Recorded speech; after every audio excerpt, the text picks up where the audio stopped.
Vamos a tocar este tema importante, la gran idea, y es que vamos a ver acerca de lo que es el conocimiento y lo que es la obediencia. Cuando nosotros leemos en Primera de Reyes capítulo 3 del verso 9 al 12, nos damos cuenta que el rey Salomón fue el hombre más sabio que jamás haya vivido. Bueno, este hombre le pidió a Dios un corazón que discierne y la capacidad de distinguir entre el bien y el mal. Y Dios dice que le concedió esa petición. Ahora, no solo eso, sino que el Señor estaba tan complacido con la petición de Salomón, que también le dio riquezas, le dio honor, ¿verdad? Y tanto que durante su vida Salomón no tuvo igual. Bueno, uno pensaría que el rey que tenía todas las riquezas y la fama que uno podría imaginar, estaría en la cima del mundo todo el tiempo. Pero cuando leemos nosotros en el registro, en el libro de Eclesiastés, nos damos cuenta y obtenemos una imagen muy diferente. Porque cuando leemos Eclesiastés 2:11, nos damos cuenta que él dice: sin embargo, cuando examiné todo lo que mis manos habían hecho, y dice, y lo que había tratado de lograr, todo carecía de sentido. Una persecución, dice, tras el viento, dice, todo llega a un lugar tan desesperado. Hombre, ¿qué habrá sucedido? O sea, quiero decir, los primeros 20 años del reinado de Salomón, por decirlo así, eh, estuvieron prácticamente, bueno, fueron cosas increíbles. Tenía pues en todos los lados del reino, Dios lo bendice con sabiduría y con riqueza. No solamente eso, más allá de cualquier rey de esa época, sino que completó, dice, el templo que David su padre le ordenó construir, diseñó y construyó, ¿verdad? Ese templo hermoso. Tenía una cantidad increíble de dinero. Se dice, según los que han estudiado acerca del cambio de monedas, que conocen pues de las monedas de esos tiempos, él tenía un ingreso anual equivalente a 328 millones en nuestros días. O sea, además de todo eso, él tenía todo el respeto y la admiración de todo el mundo. Entonces, ¿cómo es que un hombre que tenía todo esto cayó en el pozo de la desesperación, según Eclesiastés 2:11? Ahora, la respuesta es bien simple, y es que Salomón no obedeció al Señor. Conocía la palabra de Dios, pero no la aplicó a su vida.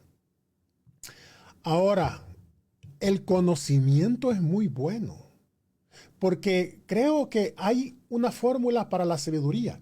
Sabiduría igual conocimiento más obediencia. Salomón tenía todo el conocimiento, pues vea, en cuanto a lo que Dios le había dado. Siempre supo lo que Dios quería que hiciera. Ahora, él simplemente no lo hizo. Y hay una diferencia, hermano, entre conocimiento y sabiduría. ¿Por qué?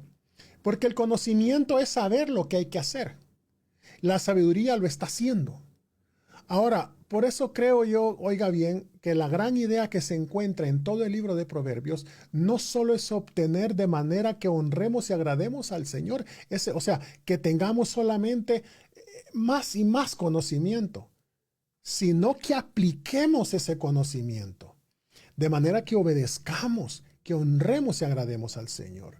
La verdadera sabiduría se ve a través de una vida en obediencia. Ahora, Salomón sabía lo que tenía que hacer para complacer al Señor, porque Dios le había dado, dice Primera de Reyes 3:12, un corazón sabio, un corazón prudente. Ahora, pero él eligió no obedecer. Esa es la diferencia entre una persona imprudente a una persona que convierte ese conocimiento en acción. Santiago dice lo mismo en Santiago 1:22. No solo escuchen la palabra, así se engañan ustedes mismos. En otra versión, estoy leyendo la Nueva Versión Internacional, pero en otra versión dice que no seamos solamente oidores, sino hacedores de la palabra. Entonces, Salomón debería haberle pedido al Señor no solo sabiduría, sino también el deseo de ser obediente. Ahora, usted va a decir, pero que no entiendo qué está tratando de decir si Salomón era un rey que tenía sabiduría. Sí, pero veamos brevemente un poco la vida de Salomón y vamos a tratar de descubrir dónde se equivocó para evitar cometer los mismos errores. Cuando estudiamos la vida de Salomón, se descubren 3 pecados específicos que llevaron a su desaparición. El primer pecado de Salomón fue que no confiaba en la protección del Señor. Dios prohibió, oiga bien, a los reyes de Israel que acumularan caballos. Si usted lee Deuteronomio 17:16, y carros, porque aquellos podrían alejar a un rey de confiar únicamente en el Señor como su protector. El rey además no debe adquirir un gran número de caballos para sí mismo. ¿Por qué dice? Porque eso dice puede hacer que la gente regrese a Egipto para obtener más de ellos. Si usted lee cuidadosamente Deuteronomio 17:16. Pero Salomón desobedeció al Señor. La palabra de Dios nos dice en Primera de Reyes 4:26 que Salomón tenía 4,000 puestos para caballos de carros y 12,000 caballos. En lugar de confiar en el Señor para protegerlo a él y a su reino, Salomón confió en sí mismo y en su ejército. Lea Deuteronomio 17:16, lo que les dice el Señor a los que son reyes, se van a hacer reyes, que no adquieran muchos caballos, o decirle que no adquieran, y que no, porque los caballos en ese tiempo los compraban en Egipto, para que no regresen allá. Ahora, esa fue la primera parte, no confió en el Señor, se armó de un ejército, ¿verdad? Ahora, el segundo pecado que se descubre de Salomón fue que no confiaba en la promesa del Señor. Salomón empieza a construir una gran cantidad de ciudades fortificadas como Gezer alrededor de Jerusalén, como importantes puestos de avanzadas defensivos para defenderse contra cualquier ataque filisteo. Y suena bien porque cualquiera puede decir, no, pues se estaba preparando. Y no solo eso, también fortificó Hazor al norte de Jerusalén para proteger la ciudad de los invasores del norte. Y fortificó a Megiddo para proteger una importante ruta comercial que conectaba la llanura de Sharon y la costa en el valle de Jezreel. Pero mire, según Primera de Reyes 9, capítulo 9, versos 16 y 17, Salomón fortificó varias otras ciudades importantes, otras más. Y entonces Salomón estaba construyendo un perímetro defensivo alrededor de su reino para proteger la ciudad de Jerusalén y todos sus intereses. Ahora aquí está lo irónico, que Salomón no tenía enemigos. Porque cuando usted lee Primera de Crónicas 22:9, dice, oiga bien, que Dios le había prometido a su padre David que durante el reinado de su hijo habría paz, puesto que su nombre es Shalomón, que viene de Shalom, que significa paz. Oiga bien, le dice así en Primera de Crónicas 22:9, le dice, pero tendrás un hijo que será un hombre de paz y descanso, y le daré descanso de todos sus enemigos por todos lados. Su nombre será Salomón, oiga bien, y concederé a Israel paz y tranquilidad durante su reinado. Eso le había prometido Dios prácticamente durante el reinado de Salomón. Paz. Entonces, ¿por qué sintió Salomón la necesidad de fortificar esas ciudades alrededor de su reino? En pocas palabras, no confiaba en la promesa del Señor. Ahora, una cosa más, el tercer pecado. Salomón, oiga bien, fue que no confiaba en la provisión del Señor. Nuevamente el Señor prohibió a los reyes de Israel, Deuteronomio 17:17, casarse con mujeres extranjeras y acumular grandes cantidades de riquezas. Pero Salomón también ignoró estas instrucciones. ¿Por qué? Lea Primera de Reyes, capítulo 11, el verso 3. Tenía 700 esposas de nacimiento real y tenía 300 concubinas. Tener esposas de nacimiento real era la forma que tenía Salomón de crear alianzas con las demás naciones que lo rodeaban para asegurar la paz. Y las 300 concubinas dejan claro que Salomón era un hombre de damas. O sea, era rico, extremadamente, increíblemente rico. Y según Eclesiastés 2:8 dijo, oiga bien, yo acumulé plata y oro para mí mismo. Y una vez más Salomón hizo exactamente lo contrario de lo que el Señor le ordenó que hiciera como rey. Que el rey no debe acumular grandes cantidades de plata y de oro en Deuteronomio 17.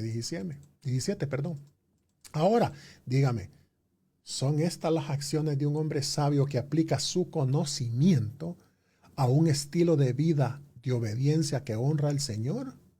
¿O son las acciones de un hombre que confía imprudentemente en sí mismo?